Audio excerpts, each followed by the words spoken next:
Hello, I am Shahdev Singh. Today I am going to discuss the summary of Mohesh Dattani's famous play Bravely for the Queen, of course in Bengali for Bengali medium students. For your convenience, I am giving you some points on screen to make the whole matter in English. Please stay online and do share and press bell icon to get another videos. Don't forget to comment please. এবার আসা যাক bravely for the কুইনের ক্যারেক্টারগুলো কে কে আছে। প্রথম যে ক্যারেক্টারটাকে পাবো আমরা সেটি হলো বা। বা হলেন ওল্ড মাদার। বা এর বড় ছেলে জিতেন, ছোট ছেলে নিতিন। ডলি হলো জিতেনের স্ত্রী, আলকা নিতিনের স্ত্রী। আবার ডলি ও আলকা দুই বোন। Praful step brother of Dolly and Alka.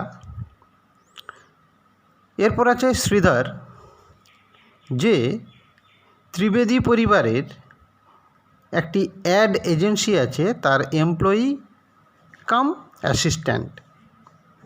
শ্রীধরের স্ত্রী ললিতা, যে ত্রিবেদী পরিবারের সঙ্গে অনেকটাই সম্পৃক্ত, নিঃসঙ্গতা কাটানোর জন্য ওই পরিবারের সঙ্গে এসে মেশে। মহেশ দত্তানির ব্রেভলি ফর দ্য কুইন নাটকটি সেট ইন ব্যাঙ্গালোর। নাটকটি তিনটি অ্যাক্টে বিভক্ত। প্রথম অ্যাক্টকে বলা হয় দ্য উইমেন, সেকেন্ড অ্যাক্টকে বলা হয় দ্য মেন, থার্ড অ্যাক্টকে বলা হয় ফ্রি ফর অল। নাটকটির title Bravely for the Queen নেওয়া হয়েছে হিন্দি পোয়েম খুব লড়ি মর্দানি, লেখা সুভদ্রা কুমারী চৌহান। এই যে নাটকটি খুব লড়ি মর্দানি এই পোয়েম থেকে নেওয়া হয়েছে, এই পোয়েমটি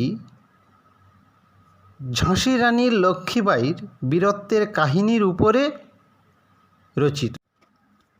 ব্রেভলি ফর দ্য কুইন নাটকটি একটি ভারতীয় পরিবারের স্বাভাবিক প্রচলিত সমস্যাকে উপস্থাপন করেছে। গল্পটি ত্রিবেদী ফ্যামিলিকে নিয়ে, যে ফ্যামিলিটি ব্যাঙ্গালোরের একটি সম্ভ্রান্ত এলাকায় থাকে। এই ফ্যামিলির সদস্যরা হলো জিতেন ও নিতিন নামে দুই ভাই, তাদের স্ত্রী ডলি এবং আলকা, যারা আবার দুই বোনও বটে, এবং তাদের মা বা, যিনি নাটকের মঞ্চে অনুপস্থিত থেকেও দারুণভাবে উপস্থিত নাটকের মধ্যে, অর্থাৎ অফস্টেজ ড্রামাটিক পার্সোনা হিসেবে। নাটকে এই ফ্যামিলি সার্কেলের বাইরে আরও দুটি ক্যারেক্টার আছে, আমরা আলোচনা করেছি, তারা হলো শ্রীধর ও ললিতা। এরা কারা? শ্রীধর ও ললিতা স্বামী স্ত্রী। শ্রীধর হলো জিতেন ও নিতিনের অ্যাডভার্টাইজিং এজেন্সির একজন এমপ্লয়ি কাম অ্যাসিস্ট্যান্ট। এছাড়া আছে জিতেন ও নিতিনের ব্রাদার ইন ল প্রফুল, যে কিনা নিতিনের সঙ্গে হোমোসেক্সুয়াল রিলেশনে আবদ্ধ। যাই হোক, নাটকের কাহিনীটি এই ত্রিবেদী পরিবারের নিত্য নৈমিত্তিক ঝামেলাকে কেন্দ্র করে, যা শাশুড়ি ও বৌমাদের ট্র্যাডিশনাল টেনশন, অর্থাৎ প্রচলিত বাদানুবাদ, এছাড়া ব্যবসায় দুর্নীতি, সামাজিক দেখনদারি, সামাজিক কৃত্রিমতা এবং সিনসিয়ারিটি ও মিউচুয়াল আন্ডারস্ট্যান্ডিংয়ের যে অভাব, তাকে প্রকট করে তুলেছে। দুই ভাই জিতেন ও নিতিন একটি অ্যাডভার্টাইজিং এজেন্সির ব্যবসা শুরু করেছে। তাদের অ্যাসিস্ট্যান্ট শ্রীধর ব্যবসায় টাকা ইনভেস্ট করতে হবে, তার জন্য তাদের প্রয়োজন একজন ইনভেস্টরকে। তারা তাদের ব্রাদার ইন ল প্রফুলকে মোটিভেট করিয়েছে। প্রফুল ফান্ডিং করে ব্যবসায়। জিতেন ও নিতিন এই দুই ভাইয়ের অ্যাড এজেন্সির ব্যবসা সংক্রান্ত কোনো অভিজ্ঞতাই ছিল না। তাদের উদ্দেশ্য ছলে বলে কৌশলে 2 নম্বরি করে যেভাবেই হোক অর্থ উপার্জন করা। তাই তাদের ক্লায়েন্টদের সঙ্গে ডিল করার জন্য বা নতুন নতুন বিজনেস আইডিয়ার জন্য শ্রীধরের উপর পুরোটাই ডিপেন্ড করতে হয়। আবার তাদের শ্রীধরের ওপর কোনো বিশ্বাস নেই, আস্থা নেই, তার বিশ্বাস নেই তার কৃতিত্বে, বিশ্বাস নেই তার সততায়। শ্রীধরকে ভালো চোখে দেখেও না। এমনকি জিতেন শ্রীধরকে দিয়ে নতুন নতুন নারী সঙ্গ পেত। অর্থাৎ জিতেন ব্যভিচারে লিপ্ত ছিল। প্রস্টিটিউটদের কাছে গিয়ে জিতেন রাত্রি যাপন করত। প্রকৃতপক্ষে Trivedi brothers R mean, selfish, corrupt, and they run a show of business. আর তাদের লাইফস্টাইল এবং বিজনেসকে বজায় রাখতে কাজে লাগাতো প্রফুল্লকে। আবার প্রফুল্ল অর্থাৎ ডলি ও আলকার ভাই তাদের বিবাহের আগে থেকেই নিতিন অর্থাৎ আলকার স্বামীর সঙ্গে হোমোসেক্সুয়াল রিলেশনে আবদ্ধ। প্রফুল্ল যে তাদের সৎ ভাই সে কথাও ডলি ও আলকার থেকে প্রফুল্ল গোপন রাখে। তাদের হোমোসেক্সুয়াল রিলেশন যাতে বজায় রাখতে পারে তার জন্য প্রফুল্ল আলকাকে নিতিনের সঙ্গে বিবাহে রাজি করায়। ডলি এবং আলকা এই যে দুই বোন, তারা তাদের স্বামীদের কাছ থেকে কখনো স্ত্রীর মর্যাদা পায়নি। তারা পেয়েছে শুধু অবহেলা ও বঞ্চনা। যুবতী স্ত্রীরা স্বাভাবিকভাবেই হতাশাগ্রস্ত ও বেপরোয়া হয়ে ওঠে। জিতেন বেশ্যাগৃহে রাত্রি যাপন করে। ডলি নিঃসঙ্গতায় তিতিবিরক্ত হয়ে কেমন যেন ডাল বনে যায়, নিষ্ক্রিয় হয়ে পড়ে। সে সময় কাটায় নয়না দেবীর ঠুংরি শুনে, কখনো কখনো নখ কেটে সময় কাটায় নিজেকে সুসজ্জিত করে। অপর বোন আলকার অবস্থাও তথৈবচ। হোমোসেক্সুয়াল হাজব্যান্ডের স্বামিত্ব থেকে বঞ্চিত হয়ে আলকা হয়ে ওঠে ডেসপারেট, ডিসঅর্ডার্ড। সে সুরাপানে আসক্ত হয়ে পড়ে।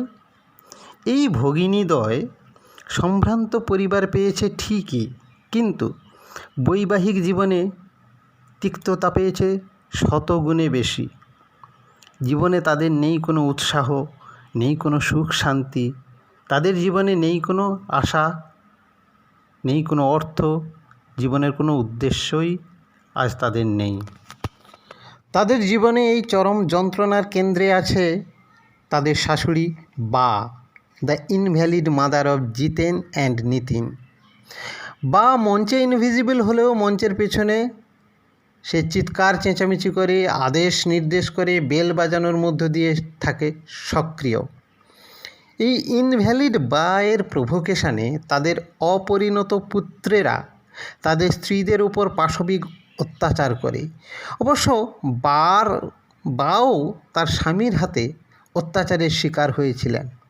আর এই অত্যাচার তার পুত্রবধূদের উপর করতে পেরে সে যে কি এক চরম সুখানুভূতি অনুভব করে তা কি আর বলবো। অবশ্য তার পুত্রদের নিয়ে সে সবসময় সন্তুষ্ট থাকে না। তাদেরকেও সে অনেক সময় অকথ্য গালাগাল করে, যদিও তারা মায়ের কথায় কিছু মনে করে না। পুত্রেরা ইন্টারেস্টেড থাকে তাদের প্রপার্টি নিয়ে, তাদের বিজনেস নিয়ে, আর মা ইন্টারেস্টেড তার হাউস নিয়ে। সে প্রস্তাব দেয় তার সম্পত্তি, তার বাড়িটিকে জিতেন ও ডলির স্প্যাস্টিক ডটার, অ্যাবনর্মাল ডটার দক্ষার নামে লিখে দিতে, যাকে সে খুব ভালোবাসত। কেন এই সম্পত্তি তার নামে লিখে দেবে? তাকে ভালোবাসত ও এই সম্পত্তিকে দক্ষার মামা প্রফুল্ল দেখাশোনা করতে পারবে। প্রফুল্লকে এই প্রপার্টি দেখাশোনার জন্য বা মোস্ট ফিটফুল বলে মনে করে। নিতিন কিন্তু বার যে কোনো কথাকে গুরুত্ব দেয়, এমনকি বার কথা মতো নিতিন তার নিজের স্ত্রীকে তাড়িয়ে দিতেও প্রস্তুত, যাতে করে বা তাকে তার বাড়িটি দিয়ে দেয়, কিন্তু নিতিন সে উদ্দেশ্যে ব্যর্থ হয়। দুই বোনের বেপরোয়া ভাব এক্সট্রিম পর্যায়ে চলে যায়।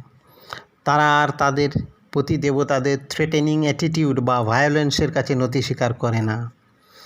আলকা মদ পান করে মাতাল হয়ে বৃষ্টিতে ভিজতে চলে যায়, কাদামাটি মাখে, গোড়ালি মোচকে চোট লাগে। ডলি হতাশ হয়ে কাল্পনিক খুশ গল্পে মেতে ওঠে। She now cares for nothing but Naina Devi's thumri. সে কল্পনায় তাদের রাঁধুনি কানাইয়ার সঙ্গে সেক্সুয়াল প্লেজারে কামনায় মেতে ওঠে। সবচেয়ে বড় কথা, দীর্ঘ অত্যাচারিত অবদমিত পত্নীরা ইংরেজদের বিরুদ্ধে বীর বিক্রমে লড়াই করা ঝাঁসির রানীর কাহিনীতে ইন্সপায়ার্ড হয়। যখন তাদের স্বামীরা, বিশেষ করে জিতেন, বাড়ি ফিরে স্ত্রীকে ভীতি প্রদর্শন করে, আদেশ নির্দেশ করে, তারা কঠোরভাবে তাদের সামনে এসে দাঁড়ায়, তাদের পতিদেবতাদের অবজ্ঞা করে। আলকা দাবি করে যে সে ভীত না হয়ে কোনো ভুল করছে না। ডলি ওপেনলি দাবি করে যে জিতেন তাকে প্রেগনেন্ট অবস্থায় ক্রুয়েলি অ্যাসল্ট করেছিল, তাই তাদের স্প্যাস্টিক চাইল্ড দক্ষার জন্ম হয়েছে। আলকা তার স্বামীর হোমোসেক্সুয়ালিটির ব্যাপারে কাহিনী ফাঁস করে দেয়। এতদিন ধরে কর্তৃত্ব করে আসা স্বামীরা আজ আপসেট হয়ে পড়ে।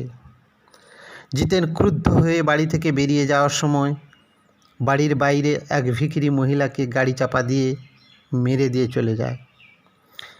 নিতিন প্রফুল্লের সঙ্গে হোমোসেক্সুয়াল প্লেজারে মেতে ওঠে।